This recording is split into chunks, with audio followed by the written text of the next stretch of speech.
Hari penentuan kini akhirnya tiba. Hari di mana Jin Code, pewaris ambisi dan perancang takdirnya sendiri, berdiri di puncak benteng kota bermobilitas tinggi. Tempat yang dulunya dikenal sebagai pusat kekuasaan Angus Code, sang insinyur militer jenius. 3 hari telah berlalu sejak kehancuran dari faksi Agus. Dalam waktu yang singkat namun penuh ketegangan, Jin mempersiapkan segalanya. Ruang takhta yang sebelumnya dingin dan penuh instrumen eksperimen kini telah berubah. Tirai merah gelap menjuntai di dinding-dinding batu. Cahaya biru dari panel kendali bercampur dengan nyala api obor, menambah nuansa sakral sekaligus menakutkan. Dan di tengah-tengah ruangan itu, Jin duduk tenang di atas singgasananya. Matanya yang tajam menatap lurus ke arah pintu masuk, seolah tak ada satupun yang luput dari perhatiannya. Ini adalah tahtanya, ini adalah kemenangannya. Pasukan Agus yang kini menjadi pasukan Jin sepenuhnya sebenarnya telah dibentuk dan dilatih langsung olehnya sejak awal. Meski selama ini seolah bertindak sebagai tangan kanan Agus, kenyataannya Jin telah memainkan peran vital dalam segala hal yang berkaitan dengan kekuatan militer Code. Agus memang ahli dalam riset dan pengembangan senjata, namun soal perekrutan, pelatihan, dan strategi tempur, semua itu berada dalam kendali Jin. Maka tak heran, pergantian kekuasaan berlangsung mulus. Jika yang berusaha merebut tahta adalah Nora, si putri revolusioner yang menanamkan semangat keadilan kepada para warga Code dan menjadikan mereka ksatria sejati, tentu peralihan ini tidak akan sesederhana ini. Namun, Nora terlalu sibuk menjadi simbol harapan dengan cara berpihak kepada putri Alicia. Agus adalah pria yang waspada. Ia selalu mengantisipasi serangan, bahkan ketika kekuatannya sudah cukup untuk menghancurkan musuh dalam satu gebrakan. Ia tak pernah berhenti meneliti, menciptakan, dan mempersiapkan.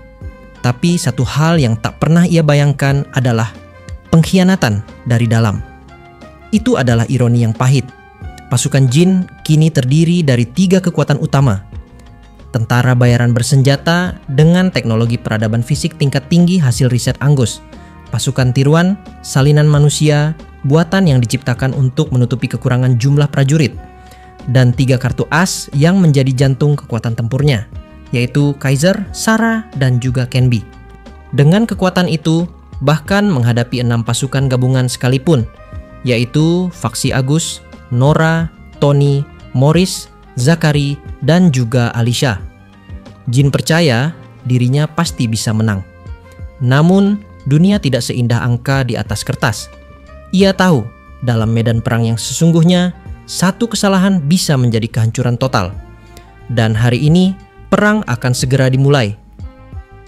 Tiba-tiba, suara langkah ringan terdengar dari belakang. Dalam keheningan ruang tahta, suara itu seperti denting bel kematian. Salah satu dari 3 kartu as mendekatinya. Dia adalah Swordtail, wanita dengan rambut hitam keperakan dan tatapan penuh kematian, berdiri di sisi Jin dengan senyum setipis belati. "Kau yakin dengan pernyataan perang seperti itu?" bisiknya, seolah sedang meragukannya. "Aku sudah cukup menahan diri, ini waktunya. Yang lebih penting, apakah kau sendiri tak masalah memilih mengikutiku?" jawab Jin, tenang namun penuh tekanan. "Organisasi hanya menginginkan kekuatan Code. Aku berpihak pada mereka yang punya peluang menang. Lagi pula, selama Thousand Tricks masih hidup, aku tak akan pernah berdiri di sisi Putri Alicia. Kau adalah sekutu yang paling menguntungkanku, wahai Pangeran Jin." Wanita yang mengerikan, Swordtail bukan sekadar pembunuh. Ia adalah salah satu agen tingkat tinggi dari organisasi bawah tanah yang bahkan nama aslinya dibisiki dengan takut oleh para kriminal, Nine-Tailed Shadow Fox. Organisasi itu dahulu hanyalah bayangan samar di dunia hitam. Namun dalam waktu singkat, kekuatannya merayap ke segala penjuru dunia, menyusup ke dalam struktur politik, militer, bahkan kerajaan. Dan Swordtail bukan satu-satunya aset mereka. Melalui kemitraan rahasia dengan Jin, organisasi Kitsune memperoleh akses ke senjata canggih Code, sementara Jin mendapatkan informasi intelijen yang tak ternilai, termasuk tentang kelemahan para ksatria Nora, rute pasokan Thousand Tricks, bahkan identitas asli para penyusup dalam pasukan musuh. Itulah mengapa kemenangan pertama ini sudah ditakdirkan sejak awal.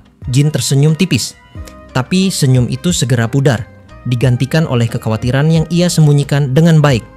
Swordtail, kau yakin bisa mengalahkan Kaisar Petir? Mereka pasti mengincar tongkat bukti raja. Jika tongkat itu jatuh ke tangan mereka, semua akan sia-sia. Bahkan Jin, yang cukup percaya diri menghadapi pasukan kecil seorang diri, tahu bahwa jika Kaisar Petir turun tangan langsung, ia tak akan sempat melarikan diri, apalagi menang. Namun Swordtail hanya mendengus, sedikit tersinggung. Siapa yang kau ragukan? Kita bahkan punya Celestial Dancer dan Little Witch di pihak kita sekarang. Kitsune bukan organisasi biasa. Kau belum lihat kemampuan penuh kami. Jin mengangguk perlahan. Ya, mungkin memang belum saatnya khawatir. Di momen inilah, Swordtail pun kembali menjelaskan kepada kita dengan cara berkata seperti ini. Sederhananya, mereka sudah mengetahui nama asli dua individu yang sebelumnya tersembunyi di balik kode dan samaran. Informasi yang selama ini menjadi misteri akhirnya terkuak, dan itu bukan hal sepele. Dalam dunia perang dan konspirasi, nama asli bukan sekadar identitas, melainkan kunci untuk membongkar jejak, kelemahan, dan sejarah mereka. Dan dari situ, strategi bisa dibentuk. Mereka sekarang memiliki 2 orang hunter level 8 di pihak mereka. Sebuah angka yang seharusnya menimbulkan rasa percaya diri. Jadi, mengapa harus takut pada seorang musuh yang juga hanya memiliki level 8?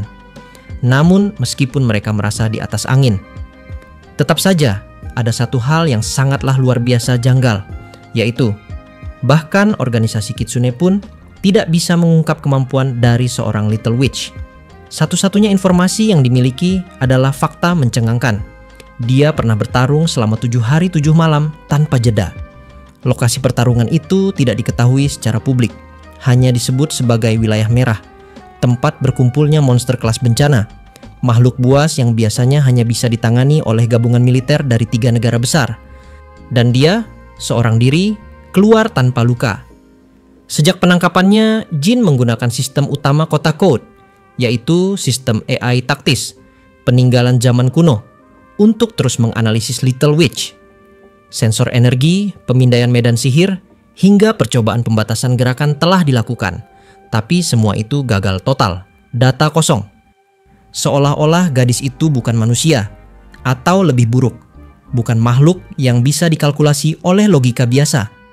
Agus, dengan segala kehati-hatiannya, melarang penggunaan kekuatan Little Witch. Dia lebih memilih untuk dapat menunggu, mengamati, dan juga terus menganalisis. Namun itulah kelemahan Angus, terlalu takut akan risiko. Terlalu lama menunda langkah besar hanya karena tidak memahami sesuatu. Jin berpikir sebaliknya. Kekuatan sejati hanya bisa diperoleh dengan melangkah ke dalam ketidakpastian. Dan untuk memenangkan perang ini, mereka tidak bisa menunggu keajaiban. Mereka harus memaksanya keluar. Hanya untuk memastikan. Suara Jin pelan namun dingin. Skytail yang dibebaskan oleh Cry, kau yakin bisa menanganinya? Tentu saja. Jawaban Swordtail datang tanpa jeda, disertai senyum tipis yang nyaris tidak mengandung emosi. Senyum seorang pembunuh yang tahu bahwa setiap kata yang ia ucapkan adalah janji yang dibayar dengan darah. Tidak ada pilihan lain. Setidaknya sampai Jin mendapatkan tongkat bukti raja, Swordtail harus menjadi tembok penghalang yang tak bisa ditembus. Nah, di momen itulah sebuah keributan besar kini tiba-tiba saja langsung terjadi. Suara sirin berisik terus terdengar di mana-mana. Jin menatap ke arah panel hologram yang menampilkan koordinat pergerakan musuh.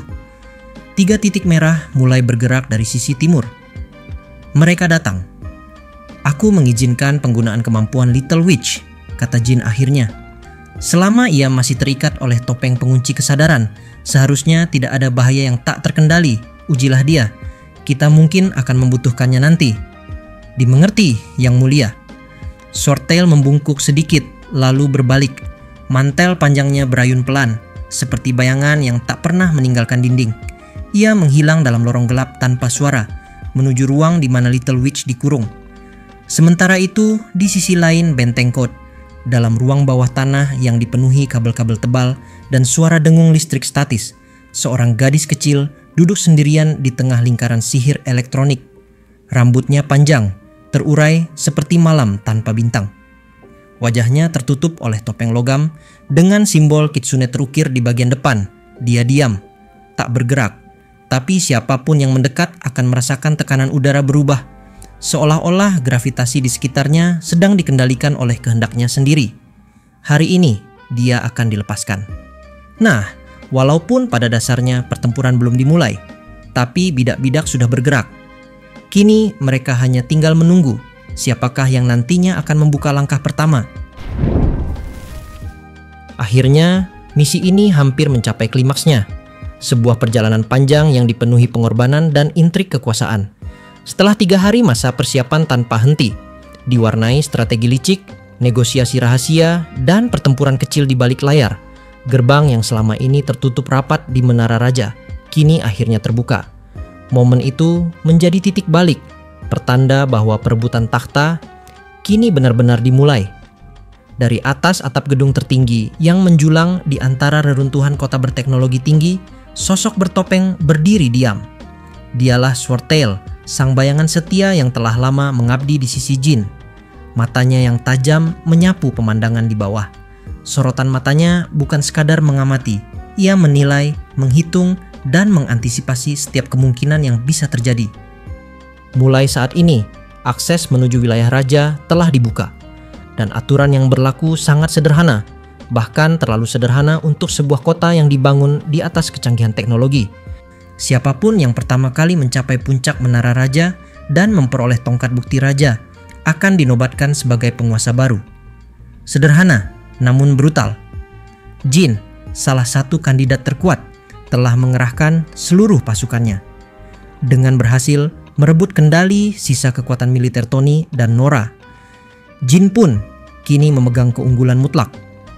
Terlebih lagi, wilayah yang dikuasainya mencakup area strategis yang langsung menghadap pintu masuk Menara Raja. Sebuah posisi yang sangat menentukan dalam pertarungan memperebutkan takhta. Dari kejauhan, suara gemuruh terdengar seperti gelegar petir di tengah langit cerah. Sebuah pertanda, pasukan Jin mulai bergerak tepat ketika wilayah raja dibuka. Langkah mereka terkoordinasi, nyaris tanpa celah. Mereka mengepung Menara Raja dengan cepat, membentuk pagar besi untuk menahan siapapun yang mencoba mendekat, termasuk Alicia dan kelompoknya. Namun, pihak lawan tentu tidak tinggal diam. Tembakan terdengar di berbagai penjuru kota. Bangunan-bangunan raksasa yang sebelumnya diam, kini bergerak dengan sendirinya. Seakan kota ini berubah menjadi makhluk hidup yang bangkit dari tidur panjangnya. Sirene meraung, lampu peringatan berkedip-kedip, dan sistem keamanan kota mulai aktif. Ada seseorang dari dalam keluarga kerajaan yang telah mengakses pusat sistem dan kini menggunakan infrastruktur kota sebagai senjata untuk menghambat laju Jin. Para warga yang sebelumnya menonton dari balik jendela kini hanya bisa menahan napas. Mereka tahu perang kali ini berbeda. Ini bukan sekadar konflik militer. Ini adalah pertarungan antara mereka yang ingin menciptakan masa depan dan mereka yang hanya ingin mempertahankan masa lalu. Udara dipenuhi ketegangan. Aroma logam dari bangunan mekanik berpadu dengan bau sangit dari ledakan kecil yang terjadi di kejauhan.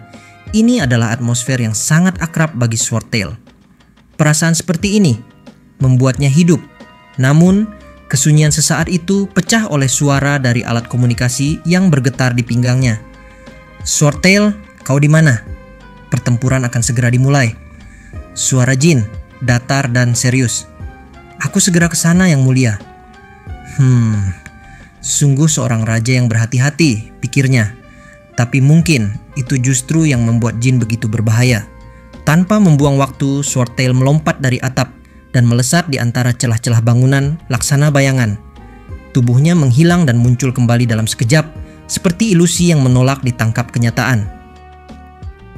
Pasukan Jin telah berkumpul di sekitar Menara Raja. Jumlah mereka benar-benar mencengangkan, ribuan. Mungkin lebih. Sebagian besar adalah tentara bayaran, baik manusia maupun prajurit tiruan hasil rekayasa teknologi yang diciptakan dengan kemampuan meniru gaya bertarung musuh. Apakah dia benar-benar ingin menunjukkan kekuatan penuh pada dunia? Bahkan Kitsune yang terkenal dengan taktik gilanya pun akan menganggap ini berlebihan. Di antara pasukan, seorang pria bertubuh kecil maju. Wajahnya dipenuhi luka lama dan sorot matanya menyala dengan kebencian yang tak tertahan. "Kami juga ingin membunuh bajingan Thousand Tricks itu," geramnya. "Di sini banyak dari kami, termasuk Dontan Family, yang punya dendam pribadi padanya. Bukan begitu, kawan-kawan? Teriakan balasan menggema, mengguncang jalanan logam, sorakan para prajurit mengisi udara malam. Rupanya, dendam terhadap Thousand Tricks telah menyatukan mereka. Satu sosok yang berhasil mengumpulkan begitu banyak kebencian, hingga menjadi simbol kekacauan itu sendiri. Namun, bagi Swordtail, mereka hanyalah alat, tameng hidup yang bisa digunakan untuk melindungi tujuan utama. Dan akhirnya, di ujung jalanan, pusat dari segalanya kini terlihat, Menara Raja. Bangunan kolosal berwarna hitam pekat itu berdiri angkuh, memancarkan aura kematian dan kebesaran sekaligus. Dindingnya menyerap cahaya, seakan menolak untuk memantulkannya kembali. Tak satu pun puncaknya terlihat dari bawah. Ia menjulang tinggi, menantang langit. Gerbangnya terbuka lebar, tanpa penjaga. Undangan yang terlalu mencurigakan, namun tak ada pilihan lain. Di dalam, hanya ada ruang kosong berlantai logam hitam.